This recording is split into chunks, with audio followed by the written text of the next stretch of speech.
The ashes beneath Blackthorn Row. If they come for me, the fire will not be theirs.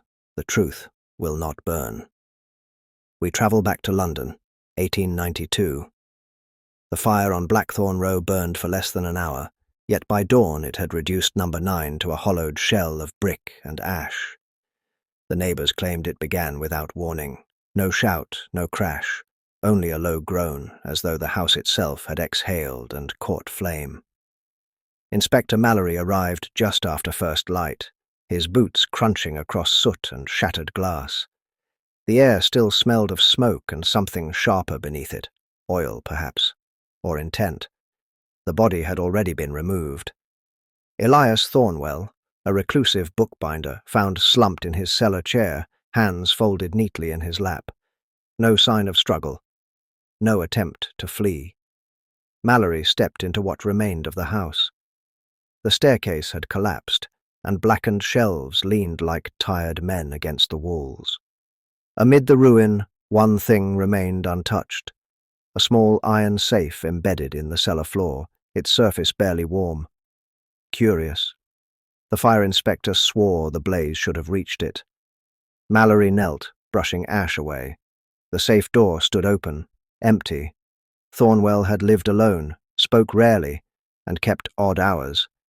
Yet Mallory had seen his name once before, years ago, in a ledger tied to a string of vanished documents from the Home Office, papers rumoured to expose powerful men, papers never recovered.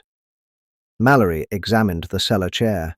A thin line of ash traced the floor in a perfect circle around it, ritualistic, deliberate.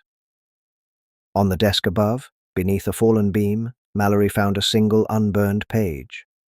Not a bookbinding pattern, but a letter, its edges singed, its ink still legible. If they come for me, the fire will not be theirs. The truth will not burn. Mallory folded the page slowly. The neighbours insisted no one had entered the house that night. But Mallory noticed something they hadn't. 2 sets of footprints in the ash outside, one large, hurried, the other smaller, precise, ending at the cellar window. Inside the window frame, a smear of white powder clung to the sill. Not ash. Lime. Used often to quicken decay, or to mask the scent of death. Mallory's jaw tightened. The official report would say Thornwell died in an accident. A tipped lamp. A careless man. But Mallory knew better. The fire hadn't killed Thornwell. It had been set after his death. Back at Scotland Yard, Mallory reviewed old files until dusk bled into night. One name surfaced again and again wherever sensitive papers disappeared. Alderman Crow, respected, untouchable. And always nearby. Fires, floods, convenient losses. The safe had been emptied before the flames, the documents taken. But Thornwell had planned for that. Mallory returned to Blackthorn Row under cover of fog. In the cellar rubble, he pried loose the iron chair Thornwell had died in. Its weight was wrong. Inside the hollow frame, Mallory found a thin metal tube. Within it, micro-etched plates, blackened but intact. The truth Thornwell had sworn would not burn. By morning, Crow's townhouse would be surrounded by constables. The newspapers would call it coincidence. Justice delayed. A lucky break.